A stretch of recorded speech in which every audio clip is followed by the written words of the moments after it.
welcome to Prime Sports with me, Razak Musbao. Now, tonight, not too much of a good news because the Ghana Black Queens suffered a heartbreaking Ndola despite a draw on Wednesday, ending their hopes of Olympic Games qualification. It was Barbara Banda, the Zambian captain, who scored a brace in the game to ensure Zambia sealed a 3-3 draw and ensure they qualified on aggregate against Ghana. The Black Queens came to the game on the back of a 1-0 loss at the Accra Sports Stadium last Friday, but were confident of turning the tie around. Now, my colleague Lawrence Beidou monitored the game, and he's in studio to share with us exactly what went wrong for the Black Queens. They were close. Tell us the chronology of events in that game. I mean, it was a game that the girls were confident, a game that Nora Hapto was confident. From her presser to the training grounds to the game, I mean, everyone looked confident.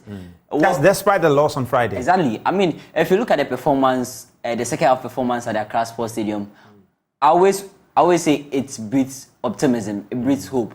I woke up very confident today, and I went around telling my friends, look, there's no game we are going to lose. If there's anything to take away from this game, it's either we are taking them to extra time. And that was exactly how close we were. Anything that would have killed the hopes was the fact that Barbara Banda opened the scoring in the opening 10 minutes of the game. And we're like, we could be in for... So Ghana conceded in the opening 10 minutes of the game. And the team didn't give up because, I mean, even while they were down, they were pressing. I had the opportunity to watch from the 11th minute onwards. So they were pressing until Gifty Asifa, who was the only change in the starting lineup, compared to the one that played at the Accra Sports Stadium, got the equalizer for the Black Queens. Okay. And then that was still in the first half? That was still in the first half. They had a couple of chances they could have buried. I mean, Evelyn Bedu, Doris Bedua. If they had their scoring boots on, I mean, would have buried those opportunities on any other day. They went to the races with the 1-1 draw, came back, and then Ghana scored again through Doris Bedua. At this time, she took a chance. And it looked as if we were going to handle the game from there.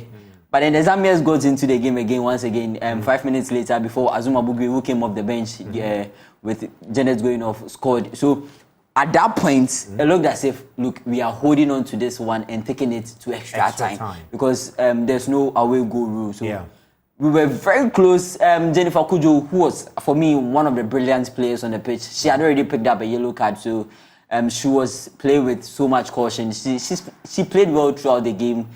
She controlled the midfield, had everything under control until that last minute moment where Barbara Banda seemed to go clear on goal. So Barbara had an opportunity to shoot as goal, and Jennifer thought it was unwise to allow her have that opportunity with the goalkeeper. So a little push, a little drag behind, and then she was sent off. It was a second yellow card. Yeah, second yellow card for her. She got a red card. She got sent off.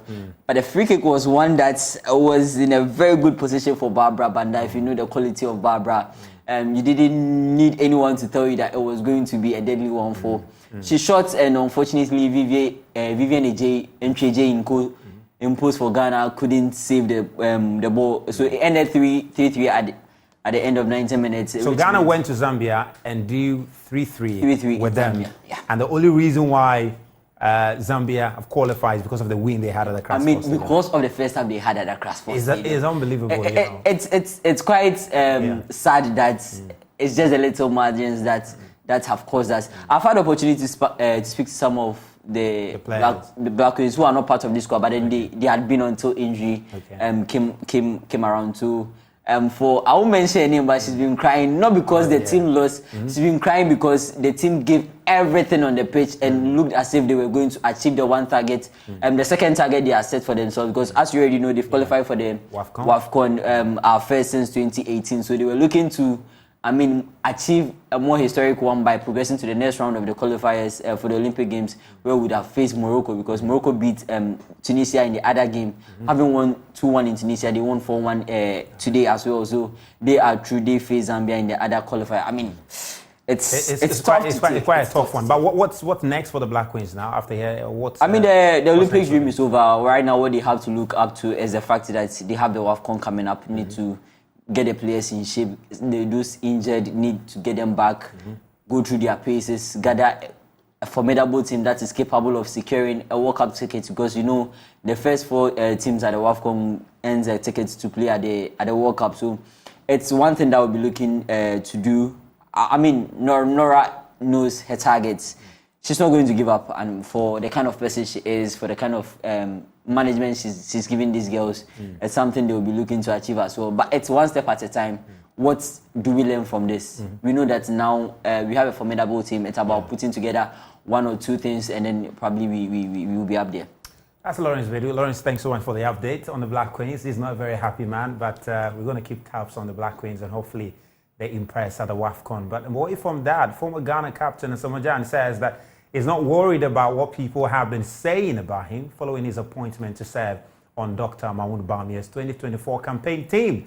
Gyan, earlier this month, was named on the manifesto committee of the NPP's flag bearer for the 2024 election to serve as the lead for the Youth and Sports Manifesto Subcommittee.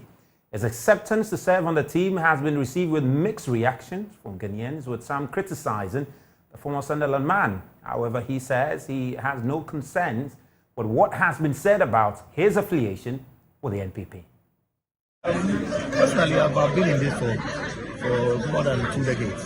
So, being in the public eye and with my experience, I feel like I can also chip in something to help develop sports, especially because that is my field. And I'm very confident about my capabilities and abilities to help the current government, to make sure they improve in the sport sector. What do you have to say to your critics who are bashing you on political lines? They have their own opinion. Because, as I said, I've been there.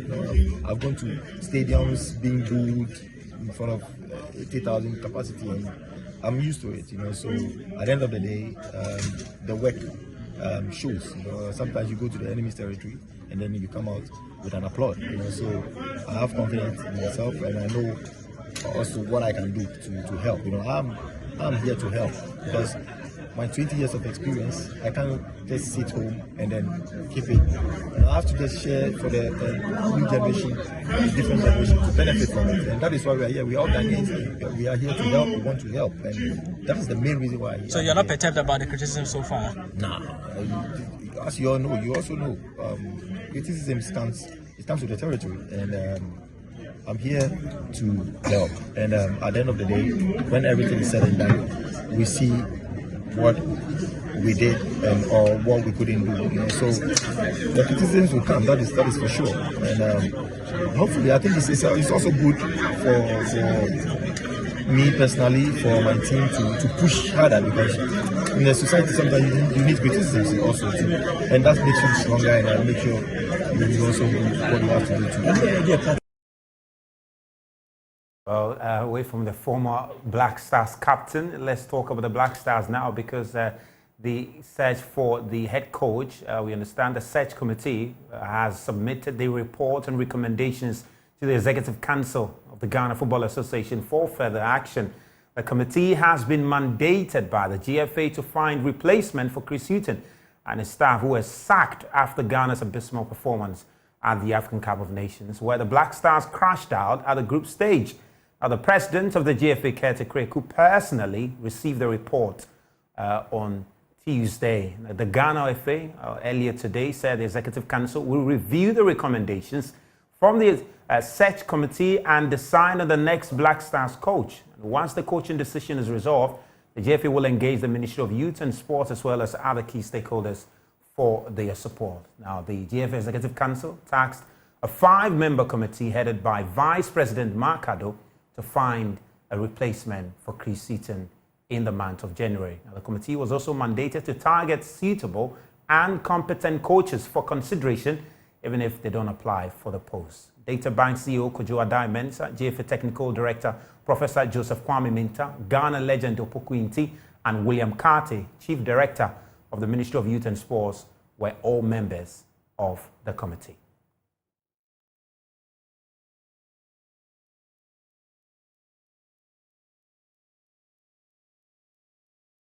We're just a few days to the start of the African Games. My colleague Nathaniel Atto has been spending some time in Morocco, who were the former host of the African Games, and he's been sharing insight on what Ghana could do to outperform Morocco as far as hosting of the tournament is concerned. Things that we need to be very wary about is the fact that after what Rabat did in 2019, everybody is looking forward to seeing what kind of improvement Accra 2023 is going to bring to the Africa Games. So that is what changes the dynamic, and that is what gets all of us to wake up and make sure that we get everything right. I'm throwing back to the year 2008 when we all very proudly came together as a big football family to host the biggest African football showpiece, which is by extension the biggest sporting event on the African continent. For me, it was very, very strategic in the sense that it placed Ghana, you know, in a different space, because after that particular event, Mr. Magnus Rex Dankwa, who was the Chief Operating Officer for Ghana 2008, was put on, CAN 2010 in Angola as a consultant to come and teach them, the Angolans, how to do it. So you're throwing back, and now you're doing the fast forward to 2024, and we have to tell a bigger story of improvement. Now, I've granted interviews to some of my colleagues in different African countries. They've been playing these interviews, and at this point, we all see ourselves as ambassadors for Ghana, for Ghana's hosting of the Africa Games. And there are very big lessons to learn from here in Morocco, because you do realize that there's something we've been talking about in the sports industry for a very long time, which our leaders and those put in authority and those who have the power to take decisions are not taking a critical look at. And that is the idea of sports tourism, or making sport an industry and growing it into an industry which will make it one that has a whole value chain, that has different aspects that people, both in the private and the government sector, can participate in, and we can all create something with great wealth and all share and benefit from. Why am I saying this? You come here to Morocco and you do realize that they have had a strategic vision for sport over the years, and based on that they have invested strategic resources into the building of infrastructure, the setting up of systems to ensure that they are placing themselves strategically for certain key happenings in sport around the world. You are throwing back to just about 2 or 3 years ago when we heard Morocco bid, or maybe in the last probably 5-6 years, or maybe the last 10 years, where you had Morocco make that audacious bid. And I say audacious because Africa, until South Africa broke that jinx, many people were not very confident that an African nation could host the FIFA World Cup and host it that well. Now that door has been opened, and we're realizing that it is possible, and it is because of that example that has been set. But let's remember, from the Ghanaian perspective, that our brothers and sisters in other parts of the world saw the light a long time ago, have planned, and now are reaping the benefits. There's already a continuous conversation about how we're going to manage the facilities that have been, put together, have been established for the Africa Games.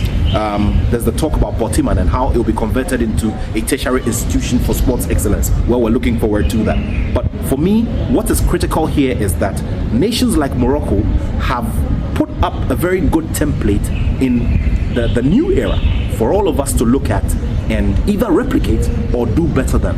So the onus is on us there in Ghana to make sure that we put together an excellent event. Well, that's Nathaniel Lato there, sharing some really great insights all the way from Morocco ahead of the Africa Games. We'll start in just 10 days from now, so we'll look forward to it. And tomorrow on Joy Prime 9 p.m. we'll bring you a special show on the Africa Games. We'll bring you the latest update as far as preparation of Team Ghana is concerned. Fencho Tahiru and the entire team will bring you that special coverage of the Africa Game. Team Ghana there. Well, that's all we have for you on Paris Sports tonight with me, Asamoah Gyan. We've got more stories on myjoyonline.com. Please do have a wonderful evening.